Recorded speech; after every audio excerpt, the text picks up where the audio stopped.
Amados e amadas, graça e paz. Sejam bem-vindos ao nosso canal, A Palavra de Fé. Sejam todos abençoados em nome de Jesus. Hoje falaremos sobre o amor que venceu a morte. O Verbo se fez carne.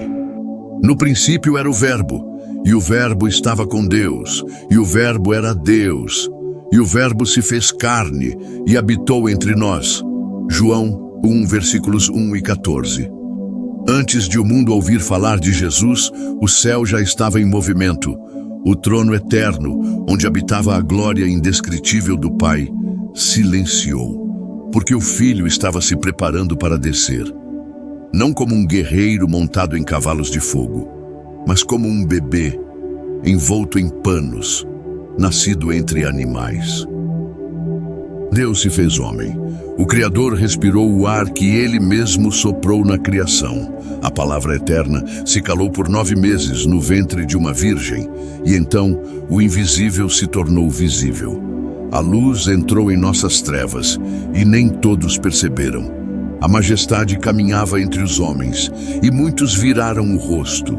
Ele chorou, sorriu, brincou, aprendeu o ofício de carpinteiro com José. E mesmo assim, carregava nas veias o sangue que salvaria o mundo. Ele não tinha beleza que atraísse os olhos, mas em sua presença havia algo diferente. Um olhar que atravessava a alma, um toque que curava sem palavras, uma voz que carregava a eternidade, enquanto os reis se assentavam em tronos dourados.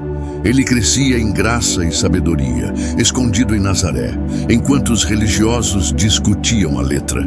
O Verbo da vida aprendia a amar em silêncio. A encarnação não foi um espetáculo, foi um ato de humildade divina. Deus se fez próximo, Deus se fez tocável, Deus se fez um de nós. O menino da manjedoura era o mesmo que havia separado as águas do mar com um sopro, o mesmo que escreveria com o dedo na terra e rasgaria o céu com sua morte.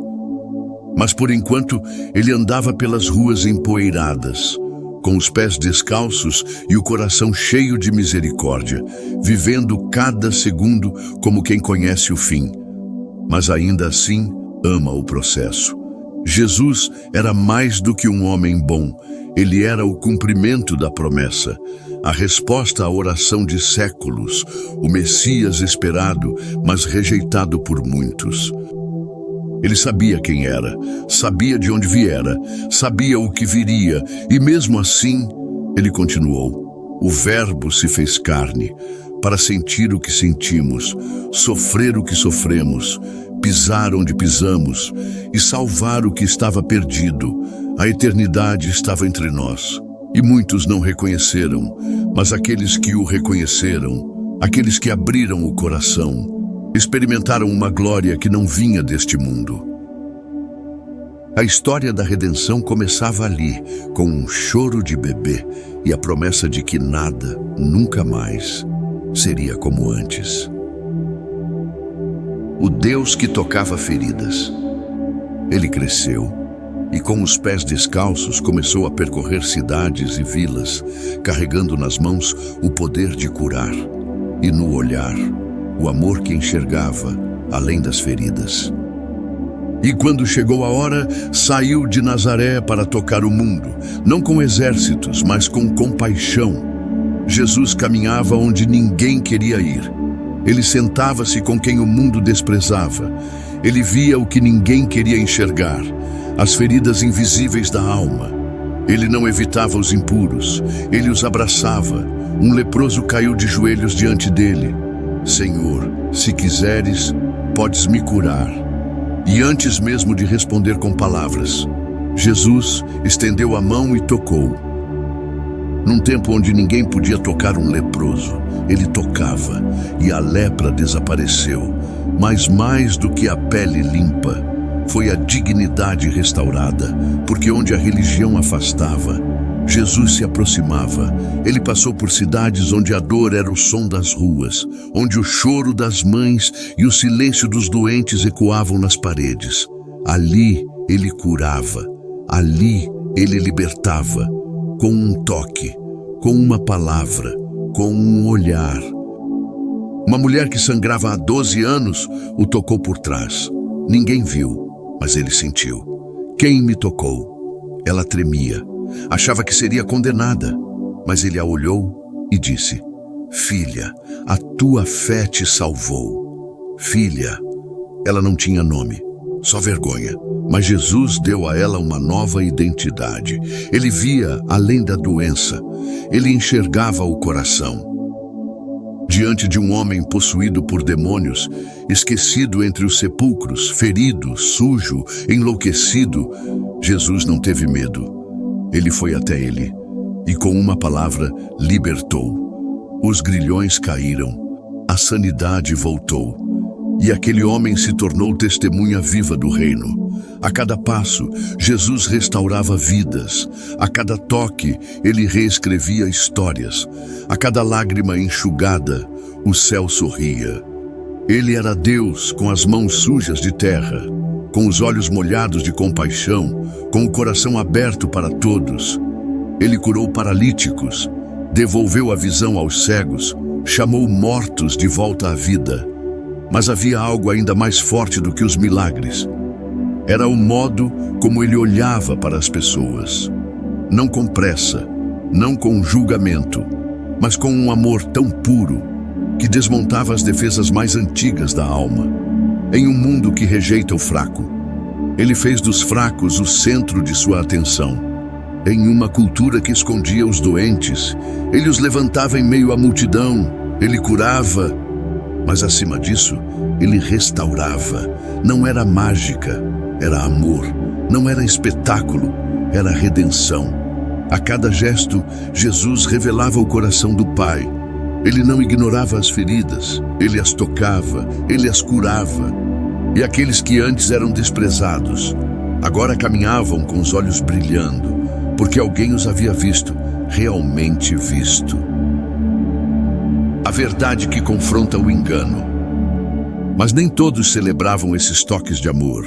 Enquanto as multidões se rendiam, os religiosos endureciam seus corações.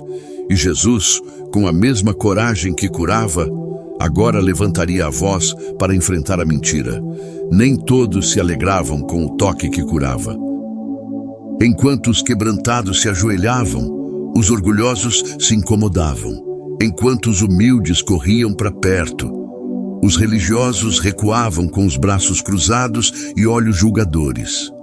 Jesus não se calava diante do engano. Ele falava com firmeza, e sua voz penetrava mais fundo do que qualquer tradição. Os fariseus, mestres da aparência, sabiam citar a lei, mas haviam esquecido o autor da lei. Então o Verbo, o próprio autor, olhou nos olhos deles e disse: Vocês são como sepulcros caiados, bonitos por fora, mas por dentro cheios de podridão. Silêncio. Eles não esperavam ouvir isso. Mas Jesus não veio para agradar. Ele veio para despertar, não com escândalo, mas com verdade, não com arrogância, mas com autoridade. Certa vez, trouxeram a ele uma mulher apanhada em adultério. Queriam apedrejá-la, testar Jesus, humilhá-la publicamente. Mas ele se abaixou e escreveu na areia, e então disse: Aquele que não tiver pecado, que atire a primeira pedra. Um por um foram embora, e Jesus olhou para ela, com verdade e com graça. Mulher, ninguém te condenou? Nem eu te condeno. Vai e não peques mais. Ele não fingia que o pecado era aceitável, mas não tratava o pecador como descartável. Jesus expunha o falso, para libertar os que estavam presos por ele. Então, ele entrou no templo. A casa que deveria ser de oração havia se tornado um mercado. Comerciantes, cambistas, lucro, trapaças. O coração de Jesus queimou. Ele virou as mesas, expulsou os vendilhões, ergueu a voz: A minha casa será chamada casa de oração, mas vocês a transformaram em covil de ladrões. Ali não havia meiguice, havia zelo, havia dor, porque o lugar onde o Pai deveria ser adorado estava sendo negociado. E Jesus, o Filho, defendeu a honra do Pai. A multidão assistia em silêncio. Alguns temiam, outros se maravilhavam. Mas os que amavam a verdade viam em Jesus algo que nunca tinham visto antes. Um homem sem medo, um homem sem vaidade, um homem com santidade real. Ele não jogava jogos religiosos, ele não vivia de aparência, ele não suportava a falsidade espiritual. E por isso, foi rejeitado por aqueles que mais conheciam as Escrituras, conheciam a letra, mas não conheciam o amor. Jesus expôs o engano, não para destruir, mas para restaurar, não para humilhar, mas para salvar. A verdade estava entre eles, falando, confrontando, chamando à luz os que viviam nas sombras. E mesmo sabendo que esse confronto lhe custaria a vida, ele não recuou. Porque mais importante do que preservar a própria reputação é honrar o Pai com integridade. A dor que ele escolheu. Mas o sistema não suporta quem vive com pureza. A verdade, quando confronta o poder, incomoda. E então, aqueles que não puderam calá-lo com argumentos, tentaram silenciá-lo com dor. E Jesus caminhou para o sofrimento por amor a nós. Ele poderia ter voltado ao céu, poderia ter dito basta, poderia ter chamado legiões de anjos, mas ele escolheu ficar. A dor não o surpreendeu, ele a abraçou. Naquela noite, antes da cruz, Jesus levou os discípulos para um jardim, o mesmo Deus que havia criado o Éden. Agora se ajoelhava no Getsêmani. Ali, a agonia não era apenas física, era espiritual, era cósmica. O peso do pecado da humanidade inteira começava a ser sentido em seu peito. Ele orava, o suor se transformava em sangue e sua voz tremia. Pai, se possível, afasta de mim este cálice, mas que não seja feita a minha vontade, e sim a tua. A vontade do Pai era a cruz, e Jesus se levantou daquela oração decidido, firme, mesmo sendo traído com um beijo, mesmo sendo abandonado pelos amigos, mesmo sendo vendido por 30 moedas. O julgamento foi injusto. Testemunhas mentiram. O sinédrio o condenou com pressa. Então, ele foi entregue para ser torturado. Rasgaram suas vestes, zombaram dele, cuspiram em seu rosto. O Filho de Deus foi tratado como escória, e ainda assim, ele permaneceu. Colocaram uma coroa de espinhos sobre sua cabeça, martelaram-na com paus.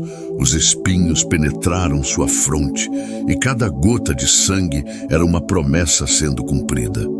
Açoitaram-no com chicotes romanos, feitos de couro, ossos e metais. Cada golpe rasgava a pele. Cada ferida gritava por justiça. Mas ele não revidou. Ele não amaldiçoou. Ele não fugiu. Isaías já havia profetizado. Como cordeiro, ele foi levado ao matadouro. E como ovelha muda diante dos tosqueadores, assim ele não abriu a boca. O Deus que criou o universo agora caía sob o peso de uma cruz de madeira. Subiu a colina do Gólgota, tropeçando, cambaleando, e mesmo assim foi até o fim. A multidão olhava, alguns riam, outros choravam, mas ninguém podia imaginar que aquele momento era o centro da eternidade. Ele não estava ali por causa dos pregos, estava ali por causa do amor, por você, por mim, por todos. A dor era real, a vergonha era pública, a humilhação era total, mas Jesus não estava perdendo. Ele estava pagando o preço. A dor que ele escolheu foi a nossa salvação sendo comprada, e ele sabia disso. Quando você olhar para a cruz, não veja apenas sofrimento, veja um ato de amor consciente. Veja o Cordeiro caminhando com firmeza para o altar. O silêncio da cruz. E então, suspenso entre o céu e a terra, com o corpo ferido e a alma transpassada. O autor da vida foi entregue à morte, e o mundo inteiro silenciou diante da cruz. O céu escureceu ao meio-dia, o sol se escondeu, a criação inteira pareceu prender a respiração, porque o Criador estava sendo crucificado. Os soldados estenderam suas mãos e pregaram-nas à madeira, um som seco, um gemido contido. O metal encontrou a carne, e o Verbo que havia criado todas as coisas foi suspenso entre o céu e a terra. Não havia coroa de glória, apenas espinhos, não havia trono, apenas uma cruz áspera, cruel. As multidões passavam e zombavam. Salvou os outros e não pode salvar a si mesmo? Mas ele não veio para salvar a si. Ele veio para salvar você. As mãos que haviam tocado leprosos agora estavam perfuradas. Os pés que haviam caminhado por vilas curando agora estavam pregados. Os olhos que choraram por Jerusalém agora estavam inchados de sangue e dor. Mesmo assim, ele orou: Pai, perdoa-lhes, porque não sabem o que fazem. Perdoa. Mesmo no auge da dor, ele intercede por seus algozes. Pendurado na cruz, Jesus viu sua mãe, viu João, e com os últimos resquícios de força, ele cuidou daqueles que amava. Mulher, eis aí teu filho. Filho, eis aí tua mãe. E então veio o silêncio mais profundo da história, a sensação de abandono, o peso total do pecado. Deus meu, por que me desamparaste? O filho que sempre esteve com o pai experimentou o vazio da separação para que nós nunca mais precisássemos ser separados. O véu do templo, que separava os homens da presença de Deus, se rasgou de alto a baixo, porque o sangue havia sido derramado, o preço havia sido pago, a ponte restaurada, está consumado. Foi o grito final, não um suspiro de derrota, mas o brado de vitória eterna, e então ele inclinou a cabeça e entregou o Espírito. A terra tremeu, rochas se partiram, tumbas se abriram, porque o justo havia morrido pelos injustos. O cordeiro foi sacrificado e o céu se fez silêncio. A cruz não foi o fim, mas naquele momento parecia ser. A esperança foi sepultada, o corpo envolto em linho e lágrimas, o túmulo fechado com uma pedra pesada. E o sábado amanheceu sem respostas, mas mal sabiam eles, o céu estava preparando o maior amanhecer da história. Ao terceiro dia, o inferno festejava. Os corações estavam confusos, os discípulos escondidos, mas o céu estava contando, esperando o glorioso momento. O silêncio da morte ainda ecoava. As ruas estavam caladas, os discípulos escondidos, feridos, confusos. A esperança parecia sepultada com ele, mas o céu sabia o que estava por vir. Ao terceiro dia, quando o sol começou a nascer sobre Jerusalém, algo que nenhum olho humano poderia imaginar aconteceu. A terra voltou a tremer, não de luto, mas de vida, não de dor, mas de glória. Um poderoso anjo em forma de relâmpagos desceu. Os guardas atemorizados caíam como mortos, intimidados por tamanho poder. A pedra foi removida, não por homens, mas por um mensageiro do alto. Uma luz irrompeu no túmulo, e onde antes havia trevas, agora havia presença. O túmulo estava vazio, e as mulheres, aquelas que foram as últimas aos pés da cruz, foram também as primeiras a ver o milagre. Elas foram ao sepulcro para ungir um corpo, mas encontraram um anjo com a notícia mais poderosa da eternidade. Por que vocês procuram entre os mortos aquele que vive? Ele não está aqui. Ele ressuscitou. Elas correram, com os olhos cheios de lágrimas e os corações acelerados. E no caminho o encontraram. Jesus estava vivo, o mesmo olhar, a mesma voz, mas agora com marcas que contavam uma história de vitória. Ele apareceu a Pedro, depois aos 12, depois a mais de 500 pessoas. O medo deu lugar à coragem. A vergonha virou testemunho, a dor se transformou em missão. Tomé, o cético, tocou suas feridas e creu. Bem-aventurados os que não viram e ainda assim creram. Jesus ressuscitado não era apenas um sinal de que ele venceu, era a prova de que a morte perdeu. A cruz foi o preço, mas a ressurreição foi o selo de que nada pode deter o amor de Deus, nem a traição, nem o abandono, nem os pregos, nem a sepultura. A pedra foi removida e com ela o peso da condenação foi arrancado. Agora a história recomeçava, com vida, com propósito, com poder. O que estava morto vive, o que parecia fim virou começo, e o que era tristeza se fez canção. A ressurreição não é apenas um evento histórico, ela é uma realidade viva, é a esperança que transforma tudo, é a certeza de que com Jesus sempre haverá um terceiro dia. Ainda hoje ele chama, mas ele não subiu aos céus imediatamente. Ele permaneceu entre eles por um tempo, caminhou, comeu, tocou, porque agora o reino precisava continuar em nós. Jesus estava vivo, e não apenas vivo, presente. Ele caminhava entre os discípulos, falava com eles, tocava suas mãos, partia o pão. Ele não apareceu com pressa de voltar ao trono, ele apareceu com desejo de continuar a obra. Por 40 dias, ensinou sobre o reino, mostrou que a cruz não era o fim, era o começo, e que a ressurreição não era só vitória pessoal, mas missão coletiva. Em um sopro, ele deu vida à igreja. Assim como o Pai me enviou, eu também vos envio. E então, soprou sobre eles o Espírito, como no início da criação, onde o pó se tornou homem. Agora, o medo se tornou coragem. O mundo não seria mais o mesmo, porque agora havia testemunhas, homens e mulheres comuns, com passados frágeis e corações inseguros, foram transformados em embaixadores do céu. Pedro, que o havia negado 3 vezes, agora se levantava com autoridade e amor. João, o discípulo do amor, escrevia com lágrimas o que os olhos haviam visto. Tomé, antes incrédulo, agora anunciava com firmeza: meu Senhor e meu Deus. Eles viram, eles creram e eles foram.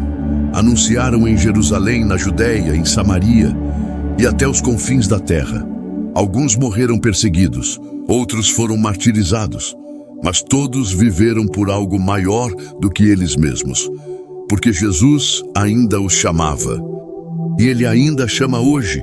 A mesma voz que disse, segue-me, ainda ecoa pelos corações. Ele chama aqueles que têm medo, chama os que se sentem indignos, chama os cansados, os desprezados, os esquecidos, não para viverem uma religião morta, mas para serem vida viva do reino de Deus. Somos agora suas mãos que tocam, seus olhos que enxergam, seus pés que vão. Não porque somos fortes, mas porque Ele está conosco, e essa missão continua. Ele voltará, mas antes de subir aos céus, Ele olhou nos olhos deles e deixou uma promessa que ainda hoje arde no coração dos que creem. Eis que estarei convosco todos os dias, até o fim. E então, Ele subiu, mas prometeu voltar. Os discípulos olhavam para o céu. Jesus subia envolto em glória, e então uma promessa ecoou entre as nuvens. Esse Jesus que dentre vós foi elevado ao céu, há de voltar do mesmo modo como o vistes subir.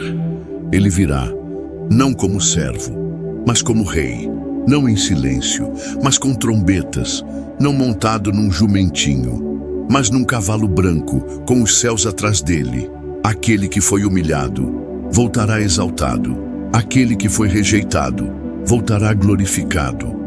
E todo olho o verá, toda língua confessará, todo o joelho se dobrará, não haverá mais dúvida, não haverá mais escárnio, não haverá mais tempo. A volta de Jesus não é um mito, É uma promessa selada com sangue. É a esperança viva da igreja. É o final glorioso da história da redenção. Ele não esqueceu, ele não atrasou, ele está preparando tudo. E quando o Pai disser, é hora, os céus se rasgarão como pergaminho, e o Cordeiro que venceu a morte voltará como leão da tribo de Judá. A pergunta que resta é: você estará pronto?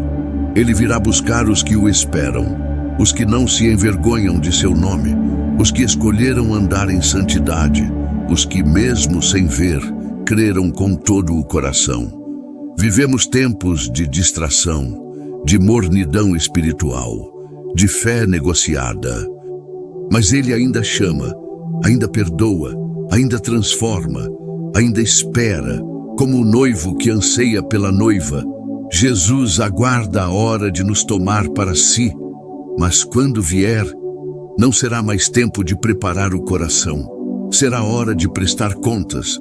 Por isso, desperta, sacode a poeira da alma, abandona os pecados secretos, volta para o primeiro amor, porque o Rei está voltando. E ele vem com olhos como chamas de fogo, com a voz como muitas águas, com poder e glória. E os que foram lavados pelo sangue da cruz brilharão com ele na eternidade. Esse dia está mais perto do que imaginamos, e o Espírito ainda diz: vem. A igreja responde: Maranata, ora vem, Senhor Jesus. O amor que ainda nos espera. Mas enquanto esse dia glorioso não chega, a graça continua batendo nas portas dos corações. E a cruz ainda grita: volta, ainda há tempo. Ele veio, ele sofreu, ele venceu e ele voltará. Mas até que esse dia chegue, o amor dele ainda nos espera. Espera por você, com paciência, com braços abertos, com olhos que conhecem cada parte da sua história. E ainda assim dizem: vem como estás. Você pode ter se afastado, pode ter se ferido na caminhada, pode ter se perdido em meio ao caos, mas nada disso muda a cruz, nada disso apaga o sangue, nada disso silencia o amor, porque a cruz não foi apenas um evento no passado. Ela é uma porta aberta no presente. Jesus está vivo e Ele está chamando você hoje, não para uma religião, mas para um relacionamento. Não para pesos, mas para descanso. Ele não exige que você esteja perfeito.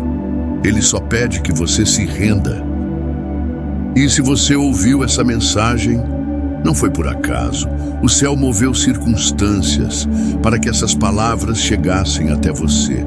Porque o coração de Deus ainda bate por filhos que precisam voltar. E se hoje você deseja recomeçar, entregar sua vida, ou apenas se lembrar de onde nunca deveria ter saído, então ore, fale com Ele, com suas palavras, com seu coração. Ele está ouvindo, Ele está presente, Ele está aqui. Senhor Jesus, eu reconheço que preciso de Ti. Perdoa meus pecados, cura minhas feridas, entra na minha vida, transforma meu coração. A partir de hoje, eu quero viver contigo, em nome de Jesus. Amém. E agora, que o amor que venceu a morte, que o sangue que lavou os pecados e que a graça que ainda nos espera seja sobre a sua vida, até que Ele volte. Maranata. Agora, eu quero te convidar a fazer parte de algo ainda maior. Este vídeo não é apenas sobre você, ele é também uma semente que pode transformar outras vidas. Se essa mensagem falou com você, deixe seu like agora mesmo. Isso ajuda o YouTube a entender que este conteúdo é relevante e faz com que ele alcance mais corações. Compartilhe este vídeo com alguém que precisa ouvir essa palavra. Talvez seja um amigo, um familiar, alguém do seu trabalho ou da igreja. Pode ser que, através de você, Deus fale diretamente com essa pessoa. E se você ainda não está inscrito no canal, se inscreva agora.